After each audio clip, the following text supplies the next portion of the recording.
Mario Ensler, former Swiss Guard, now retired, and an observer of the Vatican for 35 years now, someone who met John Paul II. And I'm very happy to have you on the show, Mario, and we're going to talk about many different aspects of the Vatican. Thank you very much, Robert. Always a pleasure and an honor for me to be here and chat about today's life in the church and what's going on. Yes.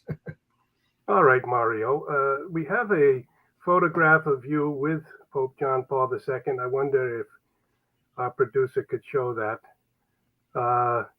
And you were working in the late 1980s into the 90s. And since then, you've continued to follow Vatican affairs. I suppose the first thing I want to know, it's 107 degrees in Rome this summer on occasion in the sun. The Swiss Guard are required to stand for hours at a time at the gates of the Vatican. How can they possibly do it in these conditions? Well, that's a very good question, Bob, because I remember when I was there, and remember I did almost 4 years of service, standing on the cobblestone, okay, in the humidity of Rome with a 100% wool uniform. You feel the sweat running down the back from your neck all the way down your back. So first of all, when you arrive in the Vatican, you undergo a very intense training sessions. All right, not only of knowledge of all the Vatican machine and offices and recognizes all the people, right? You don't want to stop a powerful cardinal and pat him down, right? You don't want to hear, you don't know who I am, non sai chi sono io. So you don't want to go through anything like that. So during this specific training of recognizing, people that they have daily access, and so that you don't do a mistake.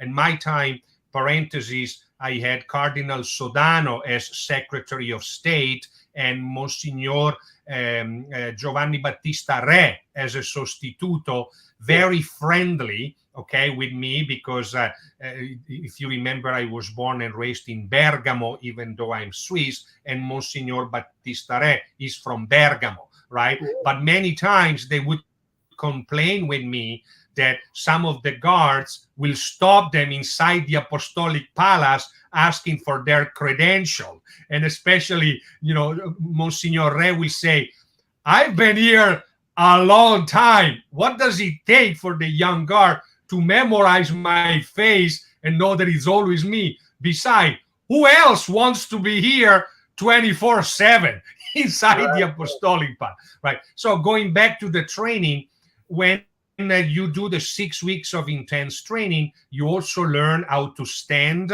and so that you do muscle relaxation, and you have to not try to feel the heat. So I can share with you that you probably were there. I don't know if you remember, but it was the beatification of Pier Giorgio Frassati, okay? The beatification in St. Peter Square of Pier Giorgio Frassati in 1991, if I'm not mistaken. And that mass, I was the sentinel around the altar. Do you remember? There are always honor guards with the alabar during the papal mass on the Sagrato of the Basilica.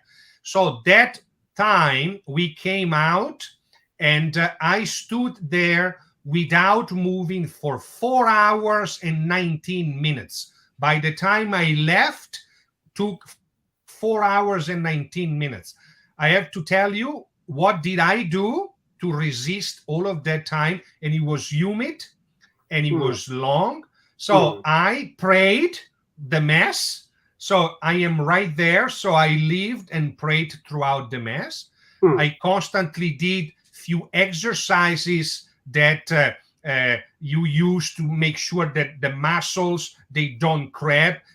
Please forgive me, but you squeeze your butt cheek, right, so that the blood pops through the body, okay? And you stay hydrated before you start that service, but you cannot drink too much water Otherwise, you will have to go to the bathroom while you're standing. And so you supplement water with fruit, all right? And mysteriously, you can eat a lot of fruit and then slowly absorb the water throughout the digestion, and that keeps you hydrated and you don't have to go to the bathroom.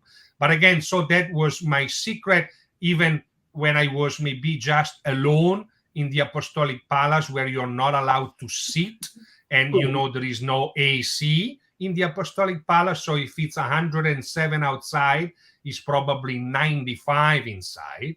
Well, So my mind was always thinking about my faith. I will take advantage. I will pray the Rosary, sometime even twice during the service, right? And I will look at paintings. I think I shared this in one of our other stories, but when I will do the night shift, and if somebody hears this, I hope I don't get into trouble, but the night shift, you walk around the Apostolic Palace for basically all night, right? And so I will go into the Sistine Chapel, Bob, okay, at 3 a.m., and I will turn on every single light, all the lights on at 3 a.m. And I knew that I only had 15 minutes before somebody will be either looking for me or noticing, the lights on from outside. Mario. Well, That's how I studied the ceiling of the Sistine Chapel. I would lie down in the middle of the night and I will look at a paint, for maybe, few minutes, like, the famous paints of the two fingers, right, in the middle, right? And I learned that the distance between the two fingers, it's a foot. You don't know that, but everybody thinks they're much closer, but they're 30 centimeters apart because of the fact that the ceiling. But anyway, so I will do that. And then during the day, during the service, I will relive, what I have seen. And that allowed me to think about art, to think about beauty, to pray, and then good nutrition. The exercise helps. And then you get used to, right? Obviously, if I did it now, I don't know if I will be able to handle it. But, when you are in your mid to late 20s, you think that you are invincible and you can do anything, right? So that's what I did. And then again, it will take, just 1 minute of catching a glimpse of St. Pope John Paul II or having His Holiness walking by and saying few words to you, that it will bring a lot of energy and vigor into your body, make you feel strong and carry on for the rest of the day. Well, you've said some interesting things. It's an amazing image to think of you looking up at the ceiling, lying. Are you lying exactly on the floor? Yeah. Or did you lie on one of the benches on the side of the chapel? On the floor, because the floor was the one, even though you've been in the Sistine Chapel, right? There is 2/3 down. There is like a little wall there, the little gate, right? But I will lie in the floor, right in the middle, so that I had a full view of the ceiling. And then, amazing. And instead, the Judizio Universale, I will not lie down, obviously, but I will stand and just focus. I will read during the day and I will say, oh, I want to see the face of Michelangelo on the skin, blah, blah, blah. So I will focus on that section and then have almost a mental picture, right? So that then I could think of the glory and the majestic of that art, right? So Judizio Universale, we would call that Last Judgment. Last Judgment, right? The wall, right. Yeah. Well, I wanted to go back just for a moment, and we'll come back to this Last Judgment, I think, and how we will face this judgment. But I would like to go back. You said for 6 weeks you had preparatory training, instruction. Yes. And you looked at all the faces of people coming in and out of the Vatican. Yes. And you've got people want to know who is coming in and out of the Vatican. Are they monsignors? Are they bank officials? Are they people going to the supermarket? Or what kind of categories of people do you have, and how many of them are there each day coming in and out of the gate? Primarily, Right. I suppose, Sant'Anna Gate, but also other gates.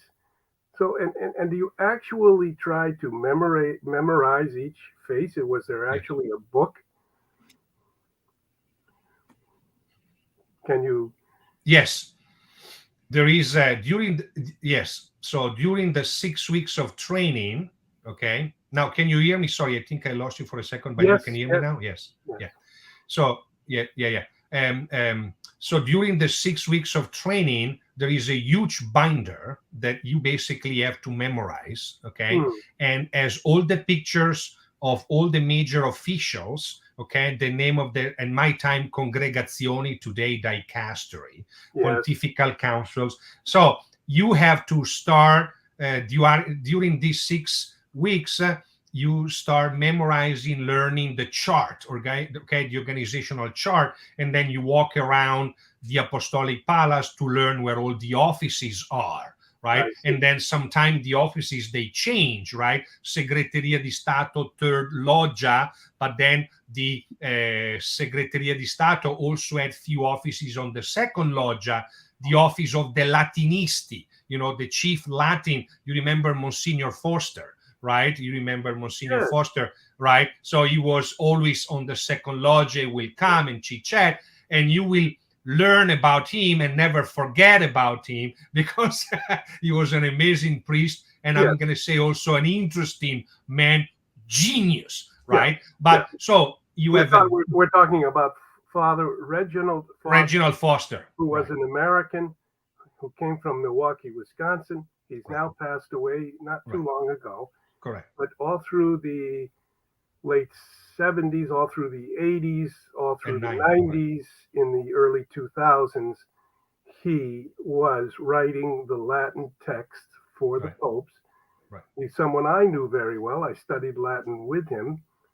Occasionally, I walked all the way from the Sant'Anna Gate when he came out of his work, and I sometimes came out of the Vatican Library, would meet at the Sant'Anna Gate and walk all the way across to the Gregorian University. Wow. It's He about was the chief. He was the chief Latinist.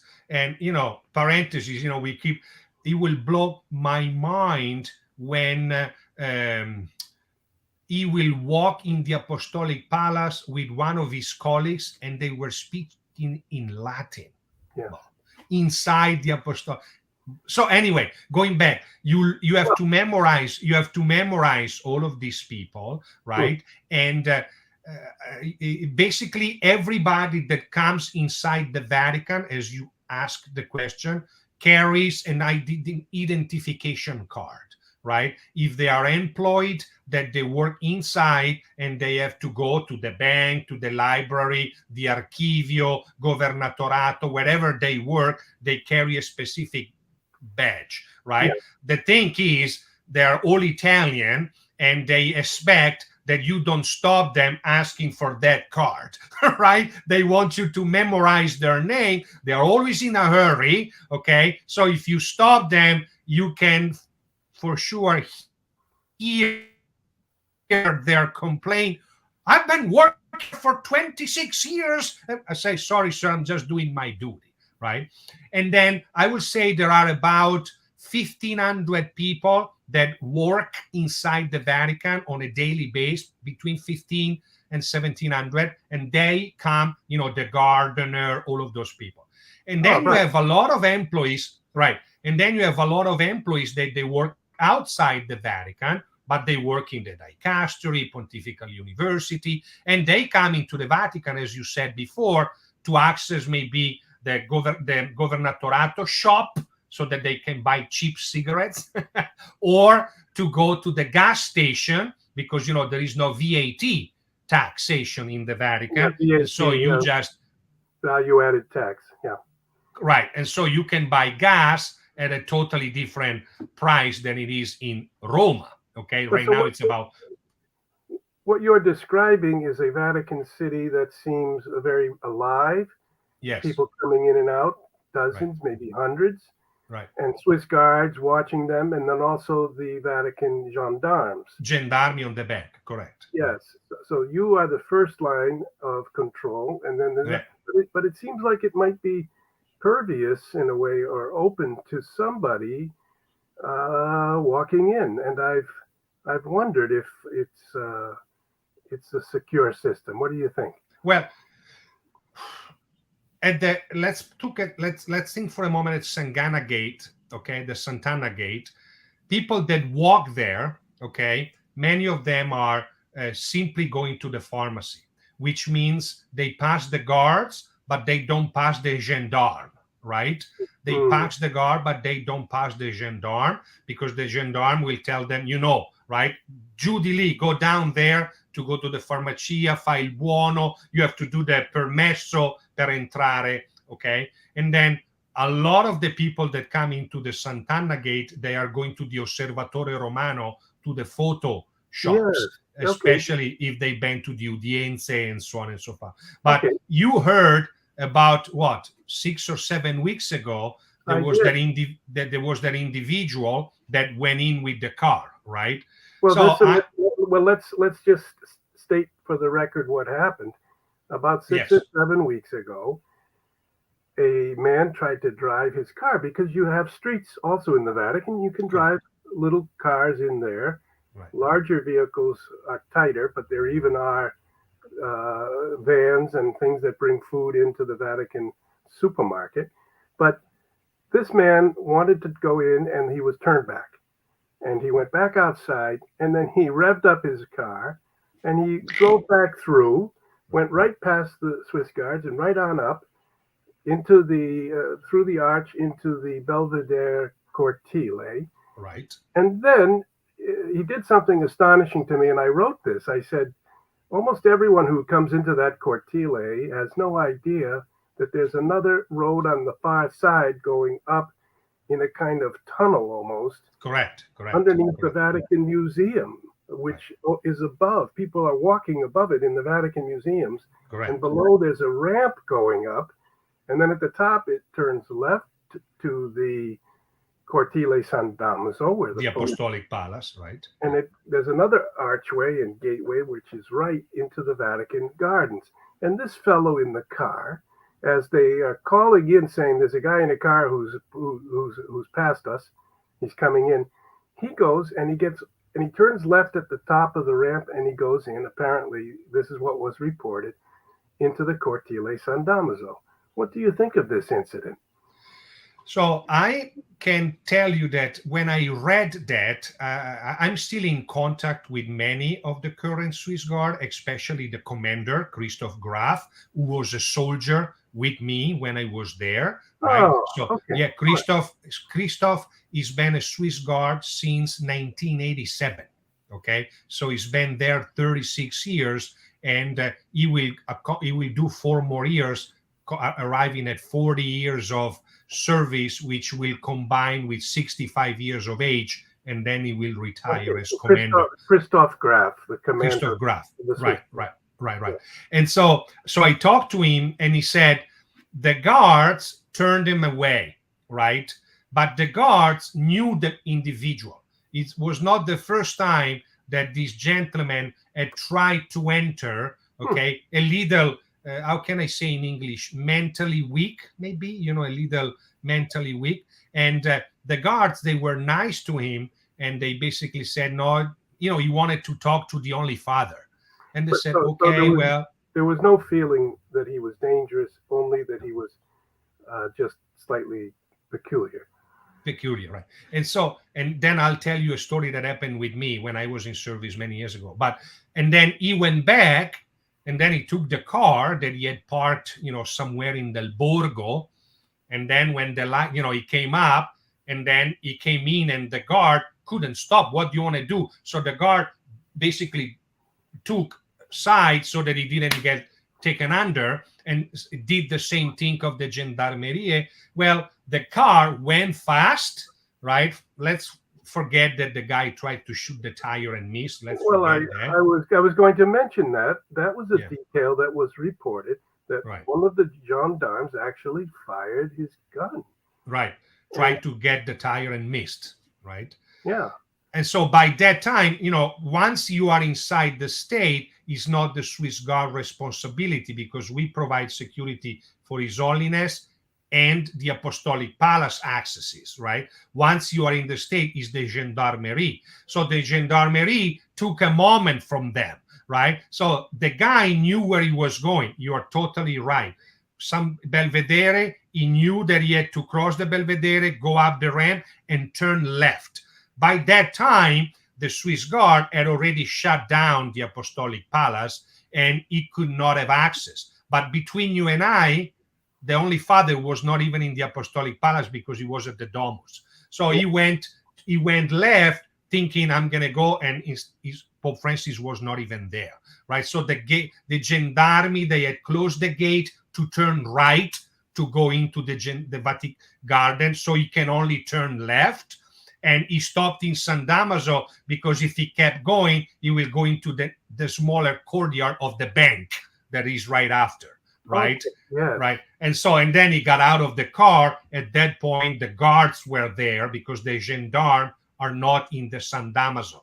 The gendarmes are not allowed in the Apostolic Palace. So Okay, the guards... Why right, is that? Why is there? Because it's the repartition of duties that goes back, that the Swiss Guards are basically in charge of His Holiness and the Apostolic Palace, versus the gendarmes that are in charge of His Holiness and the garden, okay, the state, right? So it's the repartition of duties. That's why the Swiss Guards are not at the pump station or up in the Giardini, but are only inside the Apostolic Palace. Aren't there two characters in the two forces? The Swiss Guard, and somehow is a special personal guard of the Pope. They are Catholics. Are all Swiss Guards Catholics? You have to be Catholic to become a Swiss Guard, correct? So it's a private special security service dedicated to protecting the Pope. Yes. Now, that would also apply to the gendarmes in general, but in fact, aren't they under some sort of authority connected with the Italian government? Or correct. Not? Or are they employed by they are employed by the... Okay, the difference is very clear, Robert. The Swiss Guard are Vatican citizen, okay, paid by the Segreteria di Stato. That's why when you look at the census of the Vatican City, how many citizens there are always around 300 and something, because it's the Pope, the few archbishop and cardinals and religious that lives inside, and the Swiss Guards. As a matter of fact, as a Swiss Guard, you receive the Vatican state passport.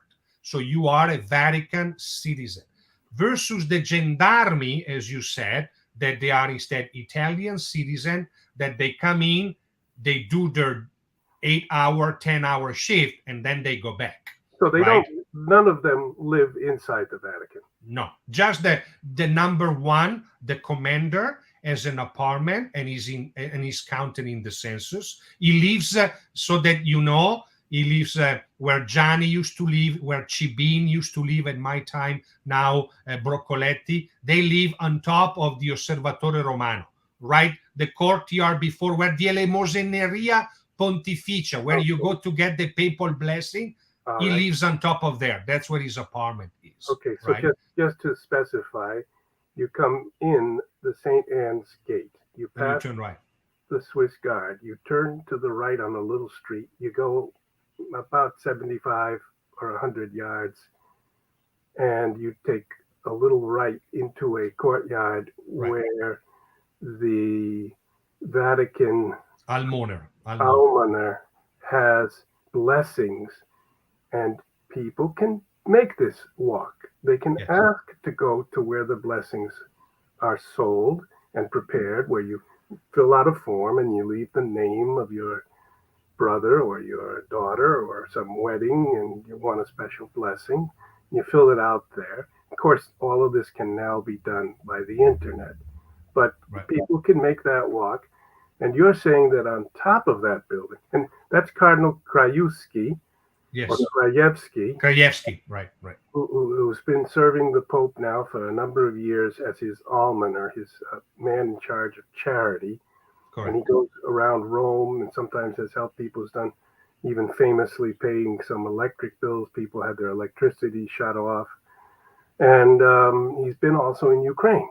He's gone there. Yes, and Cardinal Krajewski, Konrad Krajewski, is very close with the Swiss Guards, and as a matter of fact, the Swiss Guards still today, okay, once a month they go with him in the square, and they bring food, they bring whichever materials, because the cardinals lives down Borgo Pio. He lives down Borgo Pio in about halfway to the right. So he walks. From his office to his home. He walks, and Yeah. he's very close. But you know what? If I'm not mistaken, you have a pilgrimage coming up, right? And Yeah. so what we can say to our people that are listening to us is, if they will do the pilgrimage, we can figure out a way to do a special trip inside the Vatican, so that everything that we are talking about, they can actually see it. And I can guarantee you, I can talk to Christoph and some of the officials, if they can allow you to go into the barracks, into the Swiss Guard quarters, to see everything that we are describing, where the guards live, and so on and so forth. When is the pilgrimage? I don't remember the date. Do you remember when the pilgrimage is? Well, we have it in the first week of November.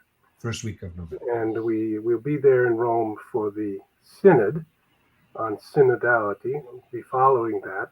It seems very important. Yes. Prior to that, we're going to Lebanon because we're very interested in the Maronite Church in Lebanon, which is under pressure.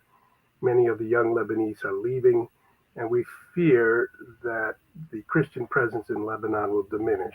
So we have a group called Friends of Lebanon. We've made 3 trips there now to visit. People say they appreciate us coming. And before that, we're going at the end of August to Garabandal. No way! You're going to Garbandal. And I've been there. Oh, yeah. I've never been there, but I got a phone call about 2 years ago from a man who said, "I'm your long lost cousin." And I said, "Who are you?" He said, "I'm Jeffrey Moynihan." And I said, "Jeffrey, I don't know you."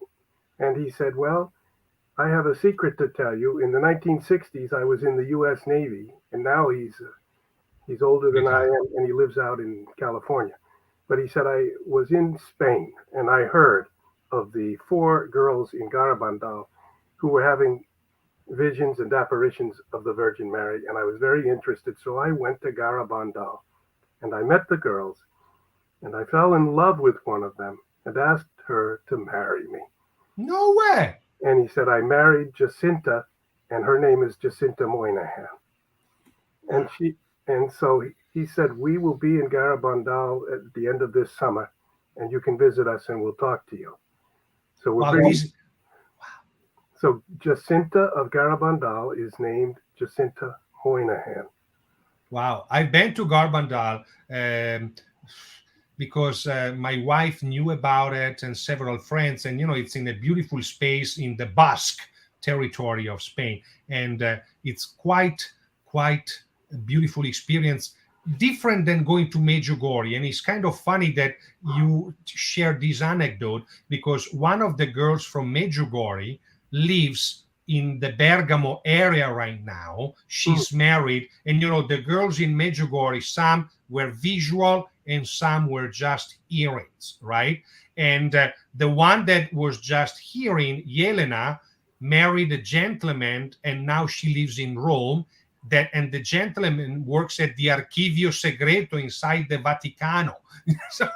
And I got to know them. Elena Vasili. I was kind of, this world is so small. Yeah. Well, Mario, I'd just like to change direction just for a moment and ask you. You've been to Medjugorje. You've been to Garabandal. You've been inside the Vatican City. You've served Pope John Paul II. You've continued to keep contact with all these people. You knew Archbishop Vigano, Yes. and you've watched this modern phase of the church. But I really want to ask you about apparitions and prayers. Do you think that the Virgin Mary appears to people who are devoted to her, pray to her, and speaks to them? And how do you explain such a phenomenon? Because clearly there are cases when someone could imagine things. They get so excited that they imagine that someone is speaking to them. What do you think about this phenomenon? Well, growing up, Bob, okay, in the Bergamo region, okay, I was baptized, you probably heard of this, in a small town called Caravaggio, where even John Paul II went, okay, because Mary appeared there, right? And so I was born in Sotto il Monte, but my mom was devoted. I was born near Sotto il Monte, but my mom was devoted to Mary, okay, la Madonna, la Vergine Madre. Oh, and so I should say right. Sotto il Monte, under the mountain. Sorry, yes. Sotto il Monte was the birthplace and growing up place of John the Angelo Roncalli, who became Pope John the 23rd. Right. And he made that little town famous. And then his secretary, Loris Capovilla, went there to live there, and when he was in retirement, and kind of preserve the memory of John the 23rd. So that gives your life a connection to John the 23rd. Correct. And so in the Bergamo region only, Bob, there are 7, if not 8, I think 8, Marian apparition sanctuary recognized by the Vatican, okay? Caravaggio being the biggest one, okay? And then near Sotto il Monte, there is a small town called Madone, Madone, and there is Our Lady of the Stone, La Madonna delle Ghiaie, cobblestone, and that's where Mary appeared, during World War I to humble people. So my answer to you is, I grew up without really doubting ever that Mary is trying to communicate to us through this apparition, always choosing very simple and humble individual, mainly young adults or even children, I suspect because of their innocence, right? And simplicity of understanding the message. So I've been to, as you said, Garbandal, Lourdes, Fatima. I've been in many places, and I always, in my heart, feel her presence. I talked to individuals like Yelena, for instance, that she's one of the Medjugorje girls, that she shared to me what it meant when she heard Mary's voice, this sound of love, this sound of love, something that transcends our understanding of the definition of love, right? And so, yes, I am very skeptical when I hear stories of a statue, shedding tears. I'm always wondering how many not good people are out there trying to take advantage of our emotions, right? But thank God that there are a lot of good people that they can detect these not good individuals and right away say, no, that's not true.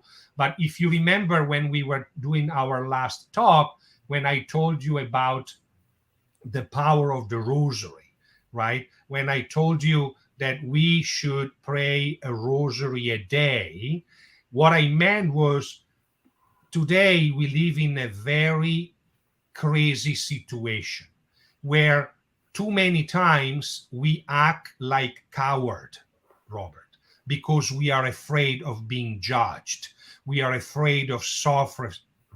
We are afraid of being denigrated or bullied or persecuted. And so we act like cowards and we deny the truth.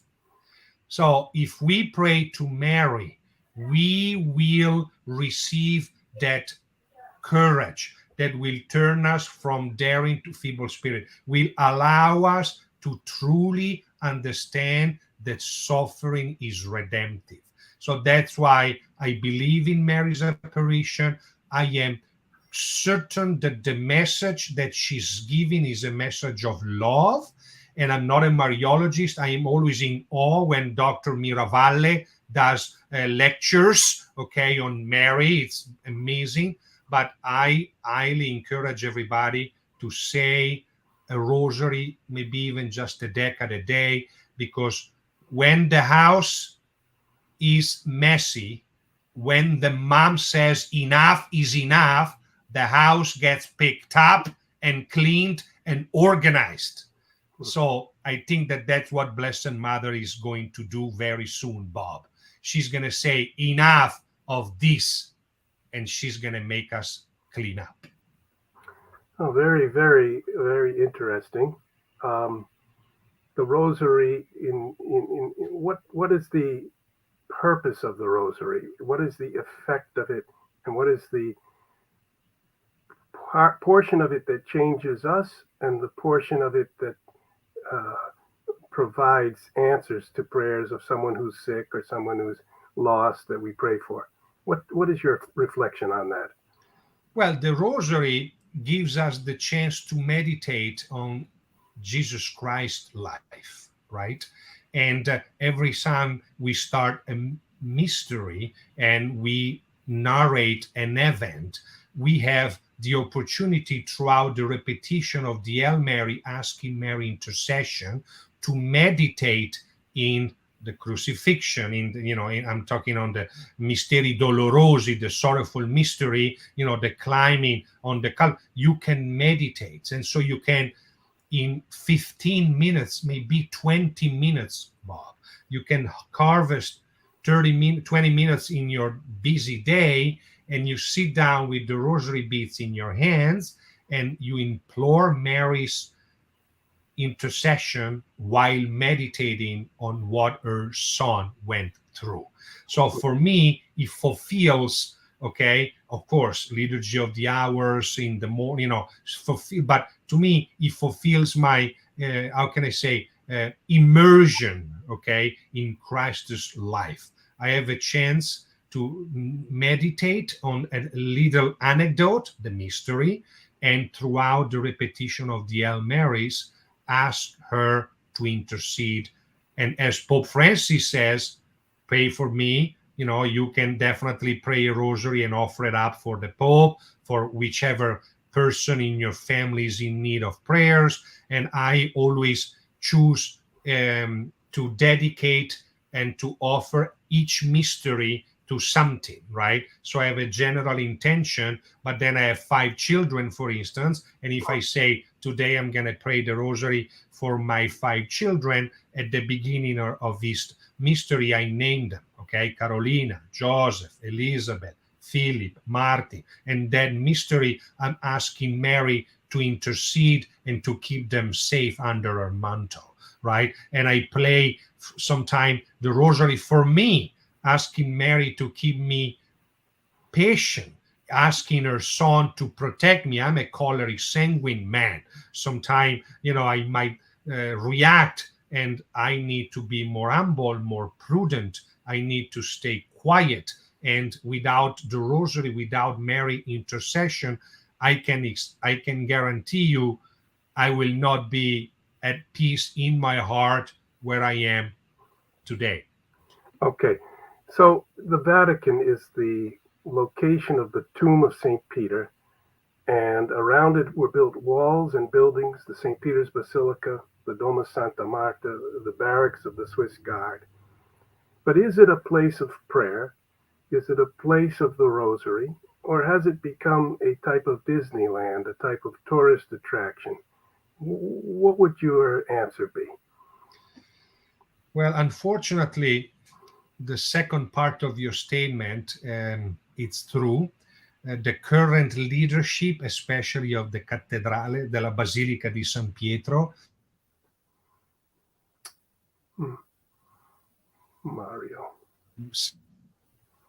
commercialize the basilica, and it kind of breaks my heart, when I see people that they go in and they don't really know where they are, right? And chewing gum, and sometimes even wearing inappropriate attires. You're not supposed, for example, to enter St. Peter in shorts and naked shoulders, right? There are a lot of people that are supposed to block this to happen, but there are between 15 and 20,000 people every day entering St. Peter, right? And so somebody squeeze in, right? But to me, I deeply believe that in St. Peter, still, there are a lot of people that they go and pray. I've seen a lot of people, especially down in the tombe, right, praying in front of Supreme Pontiffs. I see many people going to confession, Bob. Okay, so people should be aware Yes. of this. And where are the three places which are really dedicated to this type of prayer? There is the Chapel of the Blessed Sacrament. There is the area where you can go to confession. And there is the crypt where you have the actual bodies of Pope Benedict XVI, etc. But on the first floor, you now have John Paul II and John the 23rd, right? Could you go through that? Just say it again. Yes. Right. So there are a lot of opportunities today if you go as a tourist or as a pilgrimage inside the basilica to not just fall in awe with the heart that you see, right? art, but to actually remember that you are in a church, and so there is an opportunity to pray. So the first one is there is the Statua della Pietà, obviously, and I always encourage everybody to say a prayer there, even though you can. The statue of the Pietà of Michelangelo, right? Where it's the most magnificent statue, and you can get easily distracted there by the amount of people. But to see Mary holding her son, right? That masterpiece. And right after, you go into the La Cappella del Blessed Sacrament, okay? And there is exposition there. You can only go in to pray. And before you enter, you pass John Paul II tomb. And now there are pews there, so you can easily kneel there and pray to Saint Pope John Paul II. Then you can go into the Cappella of the Blessed Sacrament. If you come out and you are on the right side walking toward the main altar, then there is the Zona dei Confessionali, the confessions, they are all there, right? And every day there are at least 5, if not even 6 confessionists, the penitenzieri, and they can hear confession in multiple languages, right? So you don't have to be afraid. Even if you speak one of the most remote Slavic language, I can guarantee you somebody will be able to hear your confession, right? And then, as Bob described, you can come back toward the Baldacchino, you can see the tomb of St. Peter, and then you can go underneath where a lot of the pontiffs are buried. But one thing that it's important to remember, every day in St. Peter, there are multiple masses at the Altare della Cattedra behind, right? So you could be there visiting, and all of a sudden you hear a ring bell, a bell ringing, sorry, and you see a procession of priests and altar servers coming out of the sacristy, and they go to Mass, and I encourage you to attend Mass. And if you got to go even to confession, to receive communion, to be in St. Peter, to be where, the Supreme Pontiff, the successor of Peter, resides and celebrates the Eucharist, don't waste such an opportunity. Pray, be in awe with the grandeur of the Basilica, but do not pray. And I'm going to say, I know that it's time to wrap up, but I'm going to say a very, very quickly anecdote talking about St. Pope John Paul II and the power of prayers. So Bob, that when there is a pontifical mass, with Francis right now is totally different because of the wheelchair, right? But John Paul II as well as Benedict, they will come up from the Cappella della Pietà. Do you remember? They will come out from there and then walk up all the way the central aisle, right? And then after Mass, they start near the, I guess we call it the front of the church, near the piazza. They come out of the side there behind where the Pietà statue is held.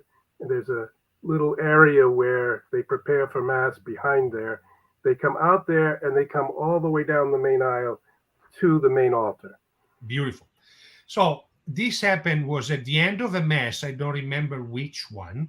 So every cardinal comes back, bishop, archbishop, and His Holiness, they come back and they go, and then the gray curtains closes, right? And then back there, His Holiness, Francis did it only a few times and then he didn't like it anymore. So where the Pietà is, think about it, Bob. You're looking at the Pietà. On the right side of the Pietà, there is a door. And that door takes you in a small room where John Paul II as well as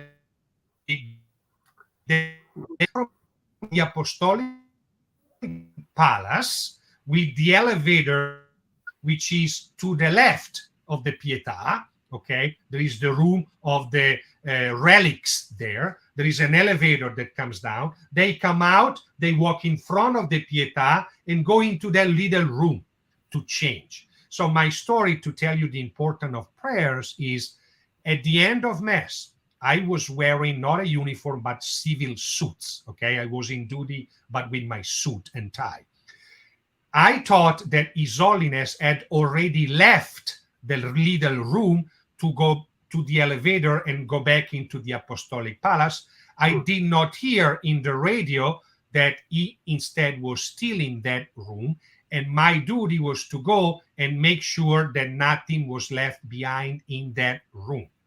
And Bob, with huge surprise, when I went there and I opened the door, His Holiness Pope John Paul II was still sitting in that room, Bob.